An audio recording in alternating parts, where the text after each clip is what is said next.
আচ্ছা, আপনি কি সেই আশ্চর্য ছাগলটির কথা জানেন, যেই ছাগলটি রাসূল সাল্লাল্লাহু আলাইহি ওয়াসাল্লামের পবিত্র হাতের ছোঁয়ায় শুকনা শরীর নিয়েও ঝরঝর করে দুধ দিয়েছিল?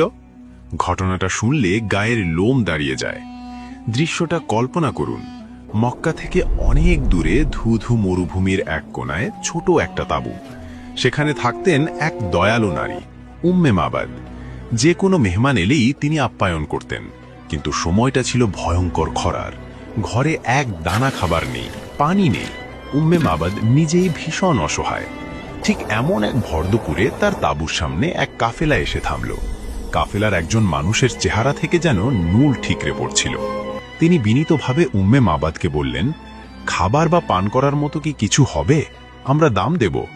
উম্মে মাবাদের কলিজাটা মোচড় দিয়ে উঠল।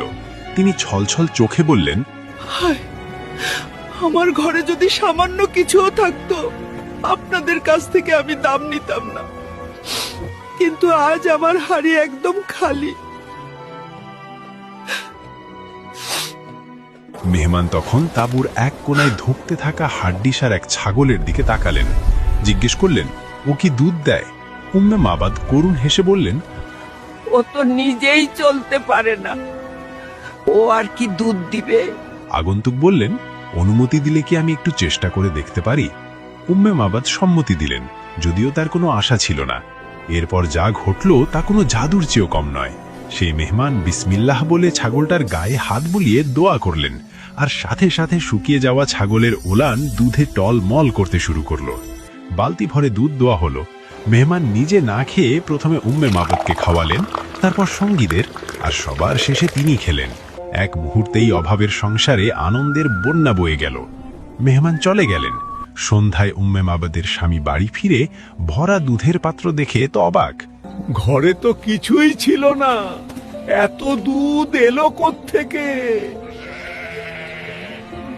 উম্মে মাবাদ আবেগে কাঁপতে কাঁপতে সব খুলে বললেন। স্ত্রীর মুখে মেহমানের বর্ণনা শুনে স্বামী চিৎকার করে বলে উঠলেন, আল্লাহর কসম, ইনি তো তিনি, ইনি আমাদের নবী মুহাম্মদ সাল্লাল্লাহু আলাইহি ওয়াসাল্লাম। জানেন, সেই ঘটনার পর ওই পরিবার ইসলাম গ্রহণ করে, আর নবীর হাতের ছোঁয়ায় পাওয়া সেই ছাগলটি 18 হিজরি পর্যন্ত বেঁচে ছিল, আর যতই অভাব আসুক ওটা কখনোই দুধ দেওয়া বন্ধ করেনি।